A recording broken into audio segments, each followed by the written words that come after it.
My philosophy of science teaching and education have evolved as I have been exposed to more science experiences both in my science classroom and in my cooperating classroom. Before this semester, I felt like I understood science, but I was still unsure of what it really looked like to implement science into the elementary classroom. When creating a teaching philosophy, it is important to first ask yourself and others what the subject is about. What kind of things will you be teaching? What will students be learning?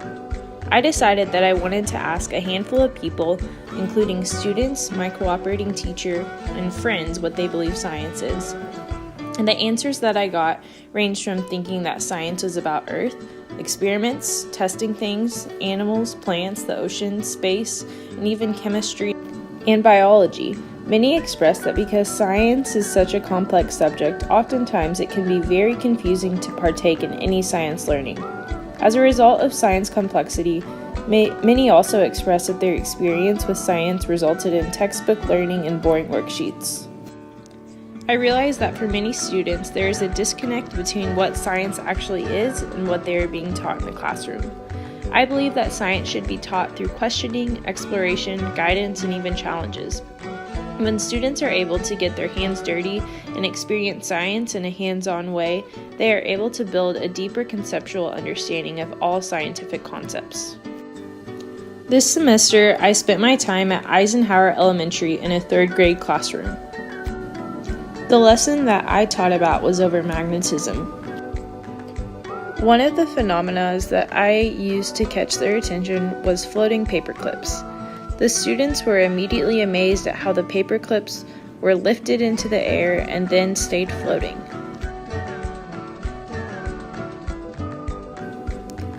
Next, the students were given a list of objects where they first made predictions of whether or not they thought the object would stick to the magnet.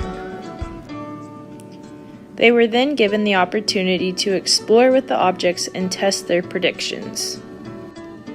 A couple of really helpful resources that I want to implement into my future classroom include an interactive science journal for students, the 5E instructional sequence, and the use of cross-cutting concepts, disciplinary core ideas, and science and engineering practices. I believe that science learning goes far beyond the classroom setting. One really neat opportunity that my 3rd graders had this semester was to have a meteorologist come to the school and teach them about weather. The meteorologist was able to share their expertise about weather with the students. They even got to do some experiments and simulations of weather close up. As a teacher, I am not able to be an expert on every topic, so it is important to me to take advantage of resources that are available to help enhance the science learning. Forward Storm Team's meteorologist Damian Lotus here. He was at Eisenhower Elementary, and this is weather school. We love to bring this to you. We love to show it to you. Doing a great job interacting with the students right there, teaching them about weather, all kinds of weather, including snow. And here's your weather school question. First and foremost, I believe that science teaching happens when a safe, fun, and engaging classroom environment is formed.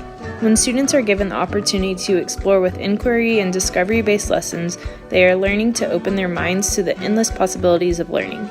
Students are able to collaborate with one another and participate in critical reasoning. As a future teacher, I hope that my students feel empowered in my classroom to always dig a little deeper and find areas of science that spark a passion inside of them.